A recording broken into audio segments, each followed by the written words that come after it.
Merci de rester fidèle à Moto TV, chers téléspectateurs. Au sommaire de votre journal, le carême au sein de l'Église universelle a débuté ce mercredi 2 mars, jour du mercredi des centres. C'est le temps fort de la préparation à la fête de Pâques, cœur de la foi chrétienne qui célèbre la résurrection du Christ.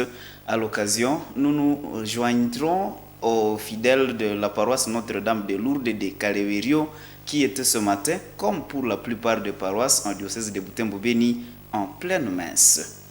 Et en grève, depuis la rentrée académique en cours, les professeurs de la République démocratique du Congo décident de lever leur mouvement de grève. C'est à l'issue des pourparlers avec le gouvernement congolais. C'est tout pour le sommaire.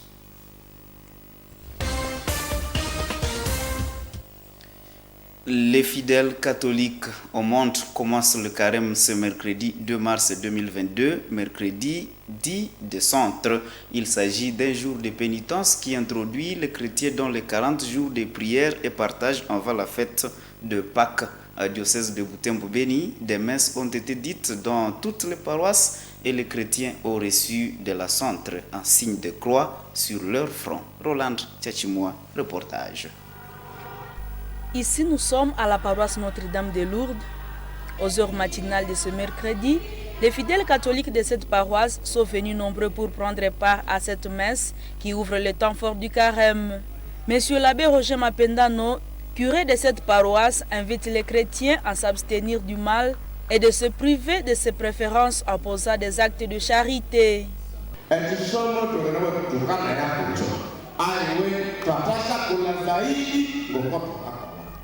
Nous pouvons confirmer que nous participons à l'Eucharistie. C'est bien, et on le constate. Mais en ce temps de carême, nous sommes appelés à redoubler d'efforts. Si tu participais à la Sainte Messe 2 fois la semaine, à cette période, tu peux aller jusqu'à 3, voire plus. Cherchez toujours le temps de faire du bien et des temps de privation. Tout cela dans le but de préparer ce jour bien connu.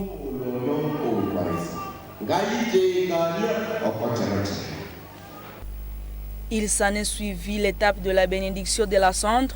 Cette cendre signifie la faiblesse de l'homme devant son Créateur, une situation qui fait appel à la prière intense vers Dieu. Appliquer cette cendre signifie également l'espérance à la résurrection et l'obtenir en brûlant des rameaux recueillis les années précédentes. Lors de l'imposition de la cendre, la chorale chante des chants de méditation pour amener les chrétiens à méditer sur leur vie.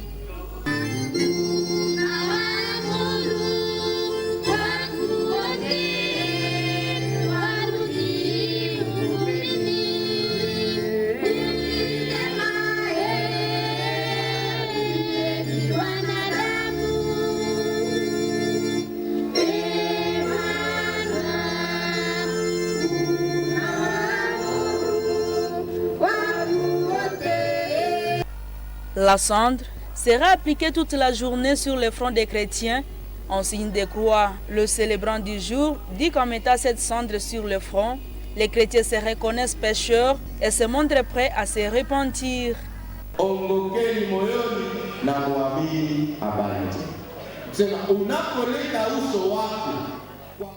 Convertissez-vous et croyez à la bonne nouvelle. Quand tu acceptes l'application de la cendre sur ton front, à ce moment, tu acceptes de changer ta vie et croire à la bonne nouvelle.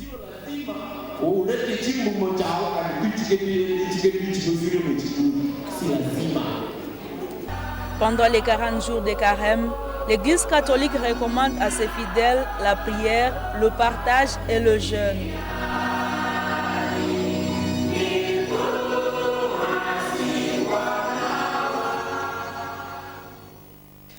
Autre chose en présent, un jour après la suppression du prélèvement de la taxe sur les registres des appareils mobiles RAM en République démocratique du Congo, plusieurs habitants de Butembo hésitent encore de recharger leur compte du crédit.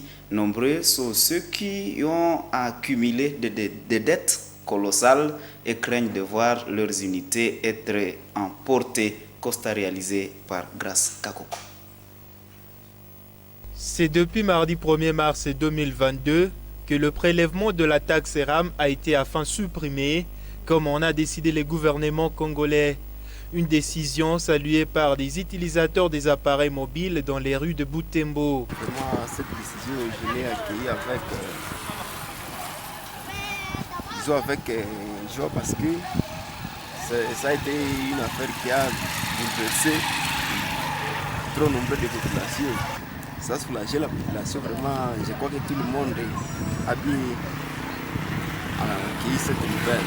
Cependant, aux cabines de rechargement de crédit, nombreux clients de différentes sociétés de télécommunications achètent encore de crédit en dédicace. Toute la journée de mardi, Charlotte n'a reçu qu'une seule personne qui a rechargé du crédit.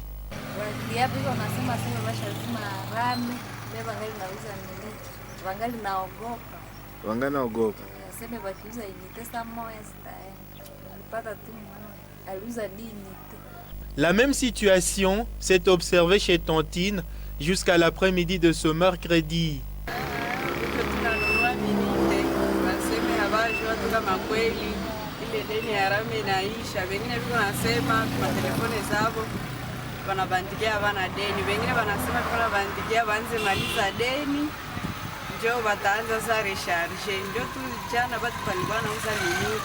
Des abonnés au service des télécommunications hésitent encore pour diverses raisons. Pour Gilbert, il faut d'abord se rassurer auprès des autres clients que le prélèvement du RAM a été réellement retiré. Mais jusqu'à présent, je doute de ça. Il a fallu que je puisse acheter des unités pour voir si c'est vrai. Ombeni lui est déjà habitué aux dédicaces. Il recharge rarement du crédit. Personnellement, moi, je me suis déjà habitué, comme je m'étais toujours habitué à acheter des minutes, puisque ce sont des minutes qui durent, qui facilitent une bonne communication par rapport au crédit. En fait. Le retrait du prélèvement de la taxe sur le registre des appareils mobiles RAM a été décidé par les gouvernements congolais lors du Conseil des ministres tenu à Kinshasa, vendredi 18 février 2022. Selon le ministre de Poste et Télécommunications, Nouvelles technologies de l'information et la communication PTNTIC, tout l'argent perçu auprès des utilisateurs des appareils mobiles ne sera pas remboursé.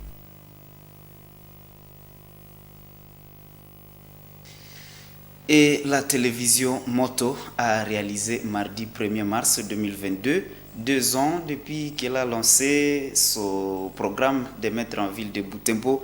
À l'occasion, certains téléspectateurs saluent cette belle initiative qui est venue révolutionner les formations locales télévisées. Néanmoins, ils appellent à l'amélioration de ce signal qui paraît instable par moments. Croyante Vihamba et Nelly Mwengesiali nous signent ce reportage. Madame Choukrani Kamala travaille ici au supermarché Alpha. Celle-ci ne loupe pas les émissions de cette télévision. Pour elle, c'est un cadre pour la promotion des produits commerciaux. La Moto TV, c'est une télévision qui nous rend service, surtout que dans le cadre de faire connaître la ville de Butembo et tout ce qui se passe en ville de Butembo. Particulièrement aux alimentations supermarché Alpha, en tant que partenaire, nous apprécions les services qui nous est rendu par la Moto TV. Kater, de son côté, salue les efforts des initiateurs de la Moto TV. Cependant, il les encourage à penser à l'amélioration de ce signal. Télévision en soi, tunajua kisi kwa kwanza mwanzo na mwanzo inakuwa kufu na kuko hebeto hemoya henyomoe tena mnaposha bima corriger ngambo ya makamera hatia kwa na makamera mara moja zinaonyesha vitu viko clear, donc unaona kweli mtu omoe ile ni ya kabambi kabisa ushatuonesha alors vile tu mnaposha corriger mais ngambo ya information tu kunapata tu information iko bien. Moto TV se veut une télévision communautaire dont l'Université de l'Assomption au Congo IAC est propriétaire. C'est le 1er mars 2020 que ce premier journal télévisé a été diffusé à ville de Butembo. Et le gouvernement du Nord Kivu a déjà son plan d'action pour l'année 2022 et document validé après 2 jours d'atelier tenus à Goma lors de son endossement ce mardi 1er mars. Le gouverneur militaire a rassuré à l'Assemblée qu'il va le présenter auprès des différents partenaires pour le financement à travers une table ronde. Plusieurs participants ont approuvé ce programme en y apposant leur signature. C'est un reportage de la presse du gouvernorat. Le gouvernement provincial du Nord Kivu dispose à dater de ce 1er mars 2022 d'un document utile devant traduire en acte sa vision pour l'exercice 2022. Il s'agit du plan d'action prioritaire reprenant les actions phares à réaliser tout au long de l'année en cours. C'est le gouverneur militaire Constant Di Makongba qui l'a personnellement endossé ce même mardi 1er mars 2022 à l'issue d'un atelier de 2 jours au cours duquel les 10 documents venaient d'être techniquement validés. À cette occasion, l'autorité provinciale a annoncé pour les jours à venir la tenue d'une table ronde des bailleurs de fonds pour l'alignement et la souscription. Au nom de la province du Nord Kivu, je m'approprie et endosse politiquement le plan d'action prioritaire du gouvernement provincial du Nord Kivu. Le plan d'action prioritaire constitue une boussole qui permettra au gouvernement provincial de matérialiser sa politique de développement et servira d'outil de plaidoyer et d'évaluation du niveau de performance de l'action du gouvernement provincial sur le plan du développement. Pour les coordonnateurs de la cellule provinciale de planification et de développement, cet atelier leur a permis d'analyser les perspectives d'avenir au regard des enjeux du moment.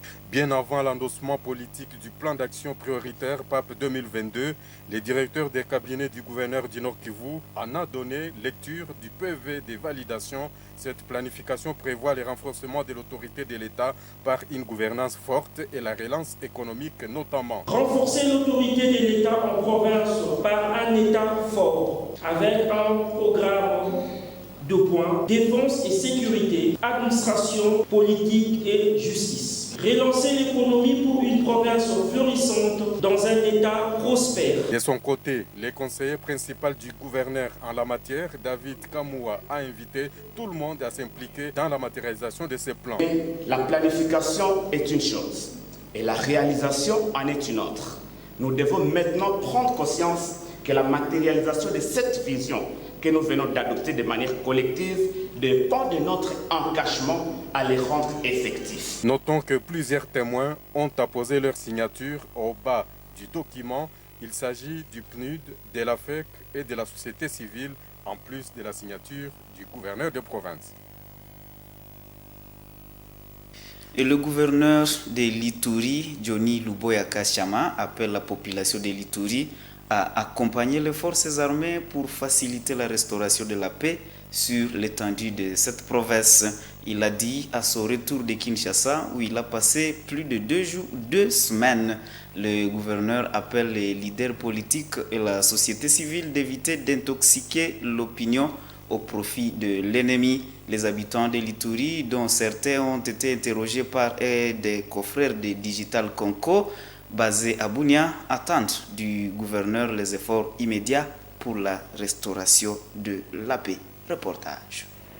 Des retours de Kinshasa où il était en mission de service, le gouverneur militaire de l'Ituri appelle toutes les couches sociales à faire bloc derrière les forces armées pour neutraliser les groupes armés qui pilulent à travers cette province. Le lieutenant-général Luboya Kashama Johnny rassure la ferme détermination du chef de l'État de pacifier cette province, mais cela avec l'engagement des fils et filles ituriens, a-t-il martelé. Nous sommes en train de faire beaucoup. Et petit à petit, nous montons en puissance. Nous sommes arrivés ici, nous avons trouvé des problèmes, petit à petit peut-être, mais on va les résoudre. Et nous n'avons qu'une seule armée, c'est les FARDC. Il a été ovationné par une foule de l'aéroport jusqu'au gouvernorat. Ici, il a tenu un point de presse et un bref message à la population. Cette population qui était inquiète de fausses rumeurs autour de son remplacement véhiculé sur les réseaux sociaux réaffirme son soutien indéfectible à l'administration militaire pour imposer la paix en Ituri. Vraiment, Toye Koyamba, papa Abiso Johnny, gouverneur Amboka, nesengo mingi po bato balobaki mingi ke akei ake tosepe na retour na ye po tozala bango fimbo na fimbo. Gouverneur ya liboso bamanisa kendeki pe ye pa kende ekosala mabe vombi ye atikala atia kimia pote na yebi ete lolenge aye na consigne malamu. Bapolitisien wana batika bamanipulation ya pamba wana ezofere avancer province te batika kolanda baetere na bango ya bakomatere mingi wezisaidia siye tuko na lazima ya changement insécurité kumungini ikwishe. Halte donc aux discours divisionnistes et aux déclarations inutiles. La recherche de la paix doit être une préoccupation majeure de tous, a dit le gouverneur militaire.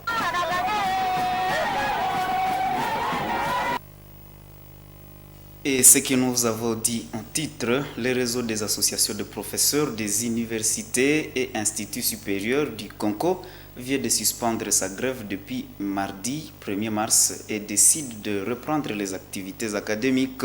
C'était à l'issue des échanges avec le chef du gouvernement et le ministre des tutelles. Le RAPICO s'est dit satisfait de la réponse favorable du gouvernement à ces revendications. Retrouvez plus de détails dans cet élément. À l'issue de la rencontre d'évaluation entre le RAPICO et son Excellence Monsieur le Premier ministre, chef du gouvernement, accompagné du ministre de l'Enseignement supérieur et universitaire, un compromis a été trouvé.